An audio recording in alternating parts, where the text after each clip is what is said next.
Everyone, welcome back to my YouTube channel. I hope आप सब ठीक होंगे और अपना स्टडी बहुत अच्छे से कर रहे होंगे। मैं एक हाउसवाइफ हूँ और साथ में मैं बीपीएससी का प्रिपरेशन कर रही हूँ। बहुत सारी ऐसी हाउसवाइफ हैं जो अपना घर देखते हुए बीपीएससी का प्रिपरेशन करती है या फिर अदर एग्ज़ाम का प्रिपरेशन करती हैं। तो उनके लिए टाइम मैनेज करना थोड़ा डिफ़िकल्ट हो जाता है। लाइक अभी मेरे साथ भी सेम प्रॉब्लम हो रहा है, क्योंकि कभी कभी जब मैं अपने काम से थक जाती हूँ तो मुझे लगता है कि मुझे जॉब ही कर लेना चाहिए था, मुझे प्रिपरेशन नहीं करना चाहिए था, इस लाइन में नहीं आना चाहिए था। बट फिर लगता है कि चलो एक बार तो मैं दे चुकी हूँ, उस बार मेरा नहीं हो पाया क्योंकि मैंने अच्छे से प्रिपरेशन नहीं किया था, कुछ भी मेरा सिलेबस कंप्लीट नहीं था।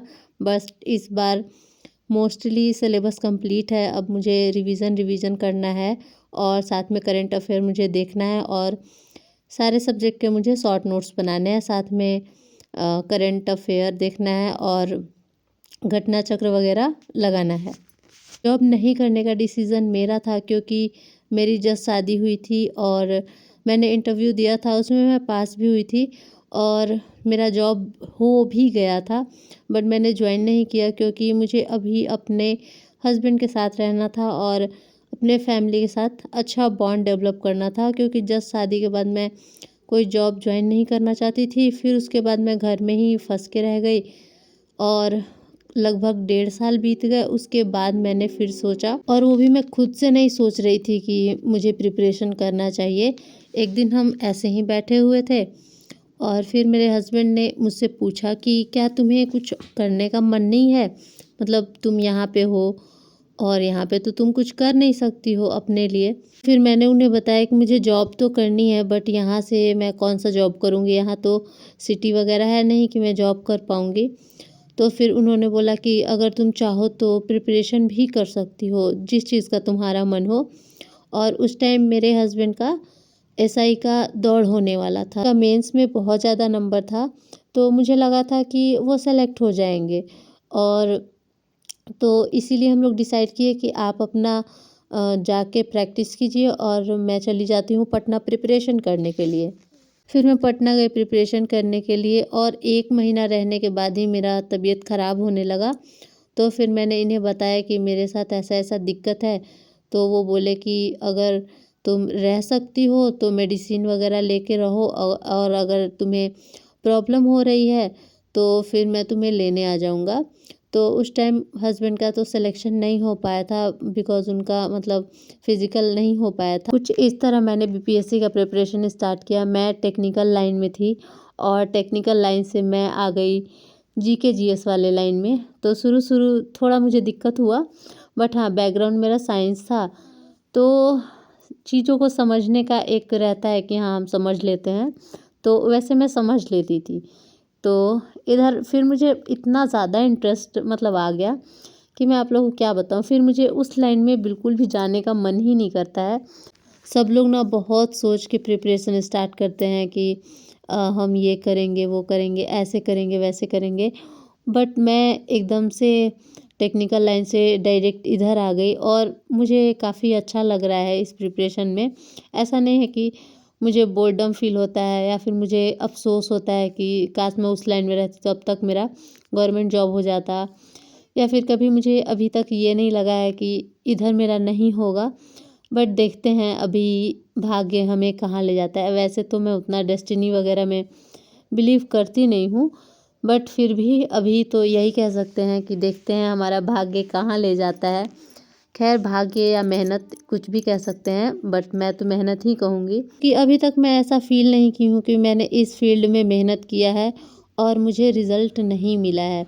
तो अगर नहीं होता है तो कहीं न कहीं मैं खुद ही लैग करूँगी या फिर मेरी ही गलती होगी।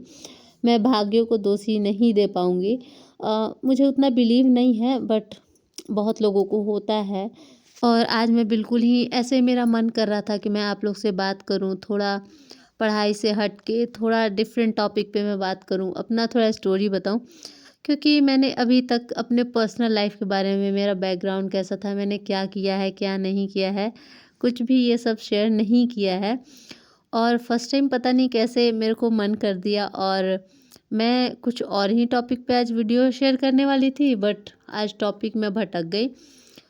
और यहाँ पे मैं करंट अफेयर कर रही हूँ। करंट अफेयर बहुत ज़्यादा इम्पोर्टेंट है। और देखिए, अगर आप करंट अफेयर कर रहे हैं तो आप ये मान के चलिए कि क्योंकि अगर करंट 40 अफेयर का क्वेश्चन दायरा आता सीमित है तो नहीं है। आपसे करंट 20 अफेयर ही बनेगा। घटना आप जो कितना हमारे भी देश मेहनत कर लें। विदेश या हमारे राज्य में होती हैं, तो बहुत सारी घटनाएं होती हैं और किसी से भी क्वेश्चन पूछा जा सकता है। तो तो इसी मैं वजह से मैं मंथली कर रही करंट हूँ अफेयर ऐसा कर रही हूँ। बात। बहुत लोग मुझसे कमेंट में पूछ रहे थे कि आप करंट अफेयर कहाँ से कर रही हैं। तो मैं करंट अफेयर सन्मय प्रकाश सर से कर रही हूँ। और ये मंथली वीडियो है, लगभग 1.5 घंटे का रहता है। लेकिन अगर आप इसको नोट करोगे तो आपको लगभग डबल या उससे ज़्यादा भी टाइम लग सकता है, क्योंकि सर बता बोर्ड पे इनका उतना लिखने का आदत नहीं है। और मैं शुरू से ही ना बहुत लंबे बाल रखती थी, बट अभी पता नहीं क्यों मेरे को ना एकदम छोटा बाल करने का मन कर रहा है। लग रहा है कि मैं कंधे तक बाल कर लूँ। मुझे कुछ इस टाइप का लुक चाहिए। तो आप लोग बताओ, ये मेरे में सूट कर रहा है इतना छोटा छोटा बाल, या फिर लंबे ही बाल मेरे में सूट करते हैं। तो मैं कुछ ऐसा ही प्लान कर रही हूँ कि मैं इतने छोटे बाल करा लूँ। अभी मैंने कराया नहीं है। आई थिंक आप लोग को थोड़ा कन्फ्यूजन हो गया होगा कि मैंने छोटे करा लिए हैं, बट नहीं, अभी छोटे नहीं कराए हैं। मैं बस चेक कर रही थी कि कैसा मेरे पे लगता है। तो हस्बैंड ने तो ऐसे मना कर दिया कि थोड़े तुम छोटे कर लो, बट उतना छोटा नहीं करो। मेरे हस्बैंड को मेरा बाल बहुत ज़्यादा पसंद है। जब मेरे कमर से नीचे तक बाल हुआ करते थे एकदम लंबे लंबे से, तो वो मेरे बाल का हमेशा तारीफ़ किया करते थे। फिर मैंने उनसे एक बार बोला कि मैं अपने हेयर कट करवा लूँ। तो उन्होंने बोला कि तुम्हें अगर कंफर्टेबल लग रहा है तुम कट करवा लो, क्योंकि उस टाइम मैं पढ़ती थी तो मुझे थोड़ा संभालने में दिक्कत होता था। और फिर मैंने लेंथ बहुत ज़्यादा ही कम कर दिया था। तो जब मैं हेयर कट करवा के आई थी तो मेरे हस्बैंड बोल रहे थे कि बहुत ज़्यादा छोटा लग रहा है, अच्छा नहीं लग रहा है। बट धीरे धीरे फिर ठीक लगने लगा। फिर भी उन्हें मेरा बाल लंबा ही पसंद है, बट मेरे कंफर्ट की वजह से वो नहीं बोलते हैं कि मतलब अगर तुम्हें जैसा कंफर्टेबल लगे तुम वैसा रखो। तो आप लोग सजेस्ट कीजिएगा, क्या मेरे पे उतने छोटे छोटे बाल अच्छे लग रहे हैं? मैं तो प्लान कर रही हूँ कराने का, और मुझे लग रहा है कि मैं अपने हस्बैंड को सरप्राइज़ दे दूँ, जाऊँ और पार्लर और छोटे छोटे से करा के आ जाऊँ, ताकि ये शॉक्ड हो जाएं।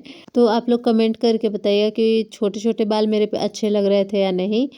और यहाँ पे अभी मैं क्वेश्चन प्रैक्टिस कर रही हूँ, और ये यूपीएससी का क्वेश्चन है। बस मैं हिस्ट्री में जो यूपीएससी में प्रीवियस ईयर क्वेश्चन होगा वो मैं करूँगी इस बार, क्योंकि बीपीएससी है उसी को फॉलो कर रहा है। तो ये बुक है, मतलब बीपीएससी का नहीं, यूपीएससी का प्रीवियस ईयर क्वेश्चन है। ये अलग से है। जैसे घटना चक्र तो मेरे पास है, उसमें तो होता ही है, बट ये अलग से है, ताकि इस पे थोड़ा मैं ज़्यादा फोकस करके और क्वेश्चन कर सकूँ। तो अभी सिर्फ मैं एंशिएंट का कर रही हूँ, देखूँगी। सारा ज़रूरी नहीं है कि मैं सारा कर पाऊँ, क्योंकि बहुत लेंदी क्वेश्चन होता है। लेकिन मुझे काफ़ी अच्छा लगता है, बहुत सारे क्वेश्चन मैं सोल्व कर पाती हूँ। और फिर मैं यहाँ से स्टार्ट कर रही हूँ सैयद वंश से पढ़ना। देखते हैं कितना पढ़ते हैं। आज के लिए बस यही है, आज के लिए बस इतना ही। बाय।